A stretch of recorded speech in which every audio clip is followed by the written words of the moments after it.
আসসালামু আলাইকুম। আপনারা অবগত আছেন যে আমাদের মিড টার্মের যে সিলেবাসটা ছিল আমরা ওটার পরে বেশি আগাতে পারি নাই। আমাদের নেক্সট যে ক্লাসগুলো ছিল কিছু কারণবশত ক্লাসগুলো নেওয়া সম্ভব হয়নি এবং সিলেবাসটা ইনকমপ্লিট রয়ে গেছে। তো সেই কারণে আমি আপনাদেরকে কিছু ক্লাস রেকর্ডিং ভিডিও প্রোভাইড করতেছি। তো আপনারা এই ক্লাস রেকর্ডিং ভিডিওগুলো সবাই ফলো করবেন। তো আজকে আমি আপনাদের অধ্যায় 10 যেটা বৈদ্যুতিক রক্ষণ যন্ত্র সম্পর্কে পড়াবো। এটা আপনাদের বেসিক ইলেকট্রিসিটি বইয়ের চ্যাপ্টার 10 যদি আপনারা জানেন 176 নাম্বার পেজ এটা পেয়ে যাবেন। এখানে বৈদ্যুতিক রক্ষণ যন্ত্রটা আসলে কি, এটা মূলত আমরা যে আদর্শ বৈদ্যুতিক সার্কিট সম্পর্কে পড়েছিলাম। আদর্শ বৈদ্যুতিক সার্কিটের 5টা উপাদান থাকে, তার মধ্যে একটা উপাদানের নাম বৈদ্যুতিক রক্ষণ যন্ত্র। তো এখান থেকে আমরা যেটা দেখতে পাচ্ছি যে বৈদ্যুতিক রক্ষণ যন্ত্র এর সংজ্ঞা যদি আমরা করি, সেটা মূলত যেই ডিভাইসটা আমাদের পূর্ব নির্ধারিত কারেন্টের অতিরিক্ত কারেন্ট যদি কোনো একটা ডিভাইসের ভিতর দিয়ে প্রবাহিত হয়, ওইটা তাদেরকে প্রোটেক্ট করে এবং দুর্ঘটনার হাত থেকে রক্ষা করে, এটাকে বলা হয় বৈদ্যুতিক রক্ষণ যন্ত্র। যেমন আমরা যদি খেয়াল করি তাহলে আমরা দেখবো আমাদের বাসা বাড়িতে এরকম রিনিউয়েবল ফিউজ বা যেটাকে আমরা বলি কার্টিস, তো এই ফিউজ দেখবেন আপনাদের প্রত্যেকের বাসা বাড়িতেই আছে। তো আমরা যখন বৈদ্যুতিক লাইনে কখনো কাজ করি, লাইটের হোল্ডার চেঞ্জ করি বা লাইট ফ্যান চেঞ্জ করি, তখন এই ফিউজটা খুলে ফেলি। তো এটা একটা বৈদ্যুতিক রক্ষণ যন্ত্র। তো এরকমভাবে বৈদ্যুতিক রক্ষণ যন্ত্রের কাজটাই যে কোনো একটা সার্কিটের মধ্যে যদি আমরা অতিরিক্ত কারেন্ট কখনো আসে বা বজ্রপাতের কারণে অতিরিক্ত ভোল্টেজ যদি কখনো আসে, তখন সে তার ভিতরে যে ফিউজ এলিমেন্টটা থাকে এই এলিমেন্টটা পুড়ে যায় এবং এই ফিউজের পরে যে সম্পূর্ণ সার্কিটটা আছে এটাকে সে রক্ষা করে। তো কি কি কারণে এই সমস্যাটা হতে পারে বা অতিরিক্ত কারেন্ট কী কারণে যায়, তার মধ্যে যেই কারণগুলো উল্লেখ করা আছে তার মধ্যে প্রথম শর্ট সার্কিট। যদি আপনার লাইনের মধ্যে কোনো শর্ট সার্কিট হয়, এখন আপনাদের প্রশ্ন থাকতে পারে যে শর্ট সার্কিট জিনিসটা কি। শর্ট সার্কিট যে আমরা জানি প্রত্যেকটা ব্যাটারিতে একটা পজিটিভ প্রান্ত থাকে, একটা নেগেটিভ প্রান্ত থাকে। সেম একই রকমভাবে এসি কারেন্টেও একটা ফেজ তার থাকে আর একটা নিউট্রাল তার থাকে। তো ফেজ তারটা সবসময় রেড কালারের হয় আর নিউট্রাল তারটা হয় ব্ল্যাক কালারের। তো এই যদি দুইটা তার যদি কখনো একসাথে সংযুক্ত হয়ে যায়, তখনই হয় শর্ট সার্কিট এবং তখন আমাদের কারেন্টের যে মাত্রা বেড়ে যায় এবং বিভিন্ন ডিভাইসের ভিতর দিয়ে যখন এই অতিরিক্ত কারেন্টটা যায় তখন ডিভাইসগুলো নষ্ট হয়ে যেতে পারে। তো একটা ফিউজিং এলিমেন্টের দাম ধরেন যে 10 টাকা বা 20 টাকা দাম। আর একটা বাসা বাড়িতে আমাদের যে সকল ইলেকট্রিক্যাল অ্যাপ্লায়েন্সগুলো আছে, টিভি, ফ্রিজ, এসি, এগুলো লক্ষ লক্ষ টাকা দামে। তার মানে আমরা ওইগুলোকে প্রোটেকশন দেওয়ার জন্য মূলত ফিউজটাকে ইউজ করি। তো এই রক্ষণ যন্ত্রের মধ্যে আছে দুইটা জিনিস, একটা ফিউজ আর একটা সার্কিট ব্রেকার। তো এখন এখানে কিছু বিষয় উল্লেখ করা আছে, দেখেন যে নিম্নলিখিত প্রাথমিক কারণেই রক্ষণ যন্ত্র ব্যবহার করা হয়। কি কি কারণ? একটা শর্ট সার্কিট, ওভারলোড অথবা আর্থ ফল্টের কারণে বিভিন্ন অতিরিক্ত যে কারেন্টটা প্রবাহিত হয় এটাকে রক্ষা করার জন্য। আরেকটা আর্থ ফল বা আর্থ লিকেজ অফ করার জন্য। আর্থ ফল যে আর্থিংয়ের সাথে যে তারটা থাকে, ওই তারটা যদি আমাদের ফেজ তারের সাথে সংযুক্ত হয়ে যায়, তখন আমাদের কারেন্টটা মাটিতে সবসময় কন্টিনিউয়াসলি চলে যেতে পারে। এই কারণে এই আর্থ ফলটাকে রক্ষা করার জন্য আমরা রক্ষণ যন্ত্র ইউজ করি। আবার অনেক সময় প্রয়োজনের সময় বৈদ্যুতিক ব্যবহারকারীকে বিদ্যুৎ সরবরাহ হতে সার্কিটকে বিচ্ছিন্ন করার সুযোগ দেওয়ার জন্য। ধরেন আমার কোনো একটা রুমের মধ্যে এখন কোনো একটা লাইট বা হোল্ডার চেঞ্জ করতে হবে, তখন তো আমি কারেন্ট চলাচল অবস্থায় এটা চেঞ্জ করতে পারবো না। তখন যেন আমি সাময়িক সময়ের জন্য বিদ্যুৎটা অফ রাখতে পারি, এই জন্য ফিউজটা ইউজ করা হয়। আর ফিউজটা আপনারা দেখছেন বাসা বাড়িতে যে ফিউজ টান দিলেই খুলে যায় এবং আমার বিদ্যুৎ চলে যায়। এখন আসি যে অতিরিক্ত কারেন্ট বা ওভার কারেন্ট জিনিসটা কি। এটা মূলত দুইটা কারণে হয়। একটা শর্ট সার্কিটের কারণে, যেটা বলছিলাম যে ফেজ তার এবং নিউট্রাল তার যদি একসাথে সংযুক্ত হয়ে যায় তখন শর্ট সার্কিট হয়। আর একটা কারণে হয় সেটা ওভারলোডের কারণে। যদি আপনি কোনো একটা সার্কিটের মধ্যে বেহিসেবি লোড ইউজ করেন, বেহিসেবি লোড বলতে দেখা যায় যে আমার একটা 2 পিন সকেট 100 ওয়াট পর্যন্ত বিদ্যুৎ সরবরাহ নিতে পারে। এখন আপনি 2 পিন সকেটে যদি 1000 ওয়াট বা ধরেন যে বড় একটা ফ্রিজ যদি কানেক্ট করে দেন, তাহলে ওই 2 পিন সকেটের জন্য এটা হয়ে যায় ওভারলোড। এই ওভারলোডের কারণে অনেক সময় আমার অতিরিক্ত কারেন্ট প্রবাহিত হয়। এখন আমরা যেটা দেখবো সেটা রক্ষণ যন্ত্রের শ্রেণীবিভাগ। রক্ষণ যন্ত্র মূলত দুই প্রকার, একটা ফিউজ আর একটা সার্কিট ব্রেকার। তো একটু আগে যেটা আমরা দেখলাম সেটা ছিল যে ফিউজ, এই যে 10.1 নং চিত্রে। আর এটা মূলত সার্কিট ব্রেকার। আমাদের ল্যাবেও আপনারা দেখেছেন, আমি লাস্ট ক্লাসে দেখিয়েছিলাম। এটা সার্কিট ব্রেকার, যেটার মাধ্যমে আমরা সুইচিংটা করে থাকি বা রক্ষণ করে থাকি আমাদের সার্কিটকে। ফিউজে যেটা হয়, ফিউজের এই প্রান্ত আর এই প্রান্ত দুইটার মাঝখানে একটা চিকন তার থাকে, এই তারটা দিয়ে কারেন্টটা প্রবাহিত হয়। যখন অতিরিক্ত কারেন্ট যায় তখন এই তারটা পুড়ে যায় এবং বাকি যে অংশটা আছে ওই সার্কিট দিয়ে কারেন্ট প্রবাহিত হতে পারে না। এর ফলে আমার যন্ত্রপাতিগুলো স্বাভাবিক থাকে, নষ্ট হয় না। আর সার্কিট ব্রেকার বিষয়টা যে আমরা যখন সার্কিট ব্রেকার ইউজ করি তখন এটার মধ্যে কি কোনো কিছু পুড়ে না, যখন অতিরিক্ত কারেন্ট যায় বা কোনো একটা দুর্ঘটনা সংঘটিত হয় অটোমেটিক্যালি এই সুইচটা হচ্ছে বন্ধ হয়ে যায়। আবার যখন আপনি এই যে এই নবটা আছে উপরের দিক তুলে দেবেন তখন আবার এটা অন হবে। তো আমি আপনাদেরকে এখন কিছু ফিউজ আর সার্কিট ব্রেকারের চিত্র দেখাবো। যেমন হচ্ছে আমরা যদি ফিউজ দেখতে চাই, এগুলো হচ্ছে সব ফিউজ, এগুলো আপনাদের বাসা বাড়িতে মাল্টিপ্লাগে অনেক সময় দেখবেন ল্যাপটপের চার্জারেও থাকে। এর ভিতরে কি থাকে, একটা চিকন তার থাকে, এটাকে বলা হচ্ছে ফিউজিং এলিমেন্ট। তো এই চিকন তারটা দিয়ে হচ্ছে কারেন্টটা প্রবাহিত হয়। তো যখন অতিরিক্ত কারেন্ট এই চিকন তারের ভিতর দিয়ে প্রবাহিত হয় তখন সে হচ্ছে পুড়ে যায় এবং হচ্ছে আমার সার্কিটটাকে হচ্ছে সে রক্ষা করে। তো এই ধরনের ফিউজ আমাদের এই যে মাল্টিপ্লাগের যে থ্রি প্লাগগুলোতে দেখা যায়। আর আমরা যদি সার্কিট ব্রেকার দেখতে চাই,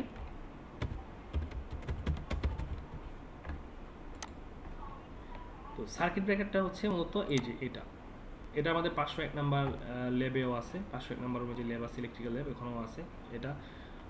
এগুলো আমাদের বাসা বাড়িতেও সবাই দেখতে পারবেন, আপনাদের বাসা বাড়িতেও আছে এই ধরনের সার্কিট ব্রেকার। তো এটা নিচের দিক যখন নামানো আছে তখন হচ্ছে অফ, আর উপরের দিক এই নবটা উপরের দিক উঠাই দিলে হচ্ছে অন হয়ে যায়। যখন অতিরিক্ত কারেন্ট যায় বা বজ্রপাত পড়ে লাইনের মধ্যে তখন অতিরিক্ত কারেন্ট যাওয়ার সময় সে যখন দেখে যে তার রেটেড যেই কারেন্টটা আছে, ধরেন যে 5 এম্পিয়ার পর্যন্ত দেওয়া আছে, এখন 6 এম্পিয়ার কারেন্ট যখন যাওয়ার চেষ্টা করে এর উপর দিয়ে তখনই হচ্ছে সে অটোমেটিক্যালি বন্ধ হয়ে যায়। এটা হচ্ছে মূলত সার্কিট ব্রেকারের কাজ। তো চিত্রটা দেখলে যেটা হয় যে আমাদের ভিজুয়ালাইজেশনটা ভালো হয়, আমরা বুঝতে পারি সহজে। তো এখানে এই চ্যাপ্টারটাতে কোনো ম্যাথমেটিক্যাল প্রবলেম নাই, এখানে বিভিন্ন ধরনের সার্কিটের নাম দেওয়া আছে এবং কত প্রকার দেওয়া আছে। যেমন ফিউজ হচ্ছে 3 প্রকার, রিনিউয়েবল, কার্টিজ আর একটা হচ্ছে এইচআরসি। সার্কিট ব্রেকার হচ্ছে সার্ভিসের উপর ভিত্তি করে 2 প্রকার, একটা হচ্ছে আউটডোর সার্কিট ব্রেকার, একটা হচ্ছে ইনডোর। আউটডোর মানে হচ্ছে ঘরের বাইরে যে খোলামেলা জায়গায় যেটা থাকে, যেমন রোদ জল বৃষ্টিতে যেন সে সার্ভাইভ করতে পারে। আর ইনডোরটা হচ্ছে আমাদের ঘরের ভিতরে যেটা থাকে সেটা। এখন ইনডোর সার্কিট ব্রেকার যদি আমরা আউটডোরে ইউজ করি তাহলে এটা রোদে পড়ে নষ্ট হয়ে যেতে পারে, বৃষ্টিতে পানি ঢুকেও শর্ট সার্কিট হতে পারে। তারপরে আছে আর্ক বা অগ্নি নির্বাপনের উপর ভিত্তি করে সার্কিট ব্রেকার 4 প্রকার, একটা হচ্ছে oil circuit breaker, air circuit breaker, sulphur hexafluoride circuit breaker, আর একটা হচ্ছে বেকন সার্কিট ব্রেকার। তো সার্কিট ব্রেকার অনেক ধরনের আছে, এটা কাজের উপর ভিত্তি করে হয়। তো এই ওয়েল সার্কিট ব্রেকার বা এয়ার সার্কিট ব্রেকার কেন ইউজ করা হয়? আমরা সবই জানি যে একটা সার্কিট, মনে করেন যে একটা বিদ্যুৎ চলাচল লাইনের পজিটিভ তার বা নেগেটিভ তার এই দুইটা একসাথে যদি সংযুক্ত করেন তখন কি হয়, একটা স্পার্ক সৃষ্টি হয়, আগুনের ফুলকি দেখা যায় ওখানে। তো এটা যখন আমরা অল্প ভোল্টেজে করি তখন হচ্ছে অল্প পরিমাণ দেখা যায়, যখন আমরা উচ্চ ভোল্টেজে করবো তখন দেখা যাবে যে অনেক বড় ধরনের দুর্ঘটনা ঘটতে পারে। এই কারণে হচ্ছে ওয়েল সার্কিট ব্রেকার ইউজ করা হয়, কারণ সার্কিট ব্রেকার মানে কি, দুইটা তারকে এখানে সংযোগ করা হয় আবার বিচ্ছিন্ন করা হয়। তো যখন আমরা ওয়েলের ভিতরে এই সার্কিটটাকে হচ্ছে সংযোগ করি তখন কি হয়, এই তার তেলটা হচ্ছে আমাদের পেট্রোল ডিজেল না, পাইরানল ওয়েল, এটা বিদ্যুৎ অপরিবাহী, এর ভিতর দিয়ে বিদ্যুৎ প্রবাহিত হতে পারে না।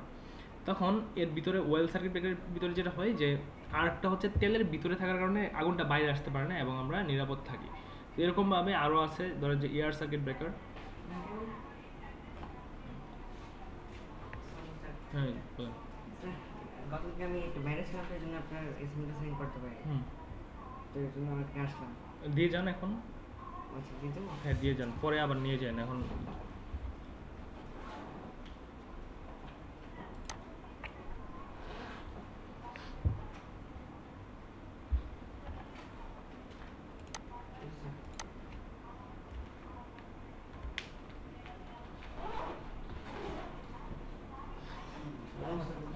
হুম আরেকটু গ্রাউন্ড ফ্লোরে।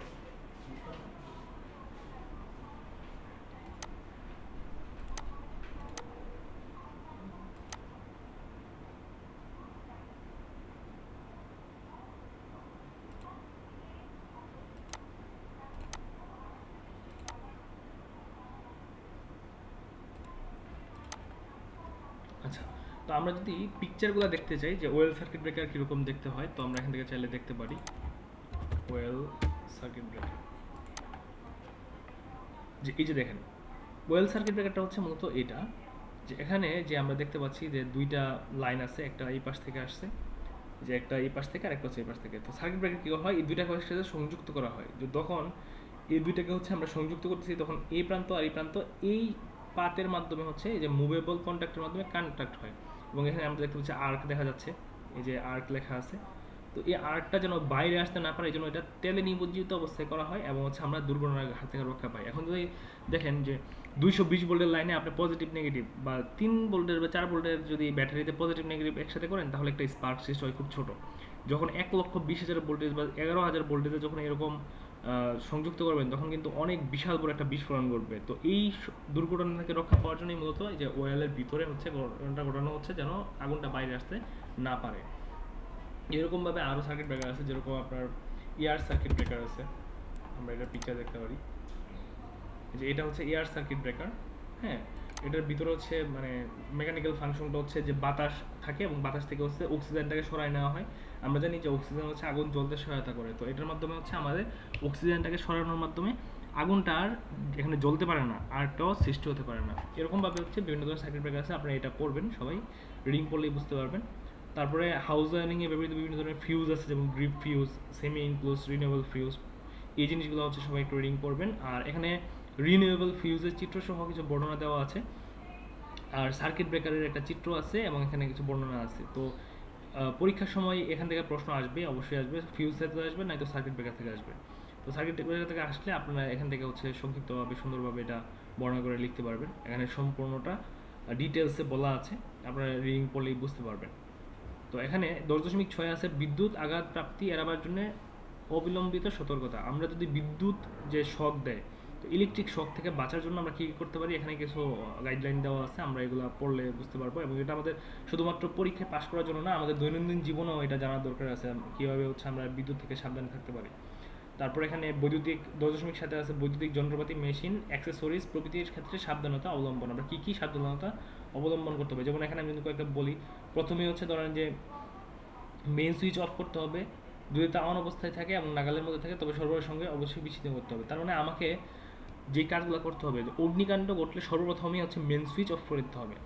তারপর যেটা করতে হবে, অগ্নিস্থলে শুকনা বালু নিক্ষেপ করতে হবে। যেখানে আগুন ধরে আছে, বিদ্যুৎ জনিত যে কোনো ধরনের আগুনে হচ্ছে পানি দিয়ে আগুন নিভানো যায় না, যদি আপনি পানি দেন তাহলে কী হবে, আগুন আরও বাড়বে এবং হচ্ছে বিদ্যুতায়িত হয়ে আপনি মারা যাবেন। এই কারণে হচ্ছে বালু মারতে হবে, শুকনা বালু আপনি ডিল ছুঁয়ে মারতে পারেন, তাহলে আগুনটা নিভে যাবে। তারপরে আছে অগ্নি নির্বাপন যন্ত্রতে গ্যাস বা ফোম ছেড়ে। আমাদের বাসা বাড়িতে সব জায়গায় এখন ফায়ার এক্সটিংগুইশার থাকে, ইন্ডাস্ট্রিতে আমাদের ডিটিআইও আছে, আপনারা দেখছেন প্রত্যেকটা ফ্লোরে। তো এই ফায়ার এক্সটিংগুইশার হচ্ছে ইউজ করতে হবে, এটা করলে আগুন নিভবে। আর দুর্ঘটনায় যদি কেউ আহত হয় সঙ্গে সঙ্গে ডাক্তারকে সংবাদ দিতে হবে এবং নিকটবর্তী সাব স্টেশনেও খবর দিতে হবে। এটা করলে কী হবে, তারা বিদ্যুৎ সংযোগটা বন্ধ করে দেবে। তারপর এখানে আরও কিছু সতর্কতা আছে, বৈদ্যুতিক যন্ত্রপাতির সাবধানতা অবলম্বন। আমরা কী কী সাবধানতা অবলম্বন করব বৈদ্যুতিক যন্ত্রপাতি ইউজ করার সময়, তো এটা ফুল রিডিং। আর এখানে 182 নম্বর পেজে বিদ্যুৎ আঘাতপ্রাপ্ত ব্যক্তির ক্ষেত্রে কী কী প্রাথমিক চিকিৎসা দিতে হবে সেটা সম্পর্কে বলা আছে, যেমন স্ক্যাফোল্ড পদ্ধতি সম্পর্কে বলছে, তারপর নেলসন পদ্ধতি, এটা সবাই একটু রিডিং পড়বেন। তারপর আছে হচ্ছে মুখ হতে মুখ পদ্ধতি। তো বেসিক্যালি যেটা হয় যে যখন বিদ্যুৎপ্রাপ্ত হয় তখন হচ্ছে আমাদের হার্টটা সংকুচিত হয়ে যায়, তখন হচ্ছে শ্বাস প্রশ্বাস আর চলে না। এই শ্বাস প্রশ্বাসকে আবার চালু করার জন্য হচ্ছে এই যে এই পদ্ধতিগুলো অবলম্বন করতে হয়। তার মুখের ভিতরে হচ্ছে সজোরে বাতাস প্রয়োগ করতে হবে যেন তার এই হার্টটা হচ্ছে স্পাঞ্জ করে, তারপর হচ্ছে যেন ফুলে ওঠে, নয়তো হচ্ছে চুপসে যায়, তো যে কারণে হচ্ছে আর রক্ত চলাচল করতে পারে না শরীরের ভিতর দিয়ে। তো এগুলো আমাদের সবার প্রাথমিক ট্রিটমেন্টগুলো জেনে থাকা প্রয়োজন, কারণ দুর্ঘটনা কখন ঘটবে এটা তো আর বলে কয়ে আসবে না, এই কারণে। তারপরে 108 নাম্বার পেজে আসেন, এখানে বিভিন্ন ধরনের সুইচ সম্পর্কে বলা আছে, যেমন SPST switch, single pole single throw. তারপর আছে SPDT, single pole double throw switch. এটা কীভাবে কাজ করে, কেন কাজ করে, কোথায় ইউজ করতে হয়। মূলত আমাদের যে মিড টার্মের পরে যে সিলেবাসটা, এটা ফুলটাই হচ্ছে থিওরি, এখানে কোনো প্র্যাকটিক্যাল বা কোনো হচ্ছে নাই, আমাদের যে ম্যাথমেটিক্যাল প্রবলেম বা প্রমাণ নাই, এটা একটা আমরা প্লাস পয়েন্ট, এখানে মার্ক তোলা সহজ হবে। আর মিড টার্মের আগে যেগুলো পড়াইলাম, যে প্রমাণগুলো, এগুলো তো আমাদের পড়তেই হবে অবশ্যই, এবং ম্যাথগুলো পড়তে হবে, এগুলো থেকে আসবে। তো এখানে সার্কিট ব্রেকারের বিভিন্ন বর্ণনা দেওয়া আছে। তো আমরা যদি এখন এই যে অনুশীলনীতে যাই, তাহলে দেখবেন অনুশীলনীতে এই যে জিনিসগুলো আমরা পড়ে আসছি এগুলো সম্পর্কে প্রশ্ন আসছে। যেমন ধরেন যেখানে কিছু প্রশ্ন যদি আমরা দেখতে চাই, যে এইচআরসি বা ডিপিআইসি এর পুনরূপ কি। একটু আগে আমরা যে প্রথমেই হচ্ছে এইচআরসি ফিউজ সম্পর্কে পড়ে আসলাম, এই যে এটা হচ্ছে এইচআরসি যে ফিউজগুলো আছে তার মধ্যে থেকে, এই যে সার্কিট ব্রেকার, তারপর এইচআরসি ফিউজ। আর এখানে আরও কিছু বিষয় আছে, যেমন ধরেন বিভিন্ন ধরনের সুইচের কথা বলা আছে, এগুলোর ফুল ফর্ম কি, এসপিডিটির ফুল ফর্মগুলোও এখানে পাবেন। যেমন এই যে দেখেন এমসিবি কাকে বলে, যেমন মিনিয়েচার সার্কিট ব্রেকার। এমসিসিবি অর্থাৎ হচ্ছে মোল্ডেড কেস সার্কিট ব্রেকার। এখানে আছে কিছু প্রশ্ন, ওয়ারিং বিধি অনুসারে লোড কত প্রকার, কিসের মধ্যে সীমাবদ্ধ রাখতে হবে, কতর মধ্যে, এটা আমাদের জানতে থাকা লাগবে।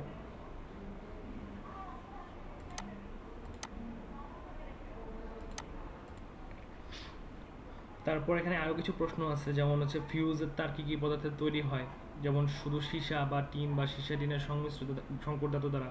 তারপর মিনিয়েচার সার্কিট ব্রেকার কী, এসপিএসটি একটু আগে পড়লাম, single pole single throw, SPDT single pole double throw, DPDT double pole double throw, এই বিষয়গুলো আমাদেরকে সবার পড়তে হবে।